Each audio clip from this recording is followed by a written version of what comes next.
Welcome to the Slop Temple. We pray this video helps. You start by confirming eligibility and locating proof. Identify the exact item name and transaction ID from your purchase history.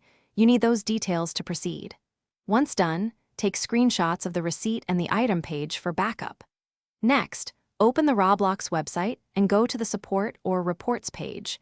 You will need to submit a ticket.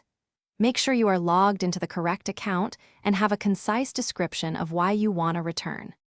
You now fill out the support form carefully. Pick billing or returns as the category and type a precise subject line.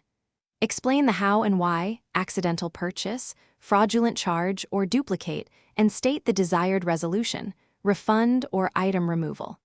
Attach screenshots and the transaction ID and double-check contact info. Once submitted, note the ticket number and expected response time. Make sure to monitor your email and Roblox messages. You finish by actively following up on the ticket, respond promptly to any support questions, and upload further proof if asked. Make sure to record dates and reference the original ticket number. Expect a resolution in a few business days. Refunds return to the original payment method when approved. If support denies the return, calmly ask for escalation or provide new evidence. One troubleshooting tip: if responses stall, reopen the ticket with fresh screenshots and emphasize the transaction ID to keep the case active. Thanks for watching. Consider subscribing if we helped you.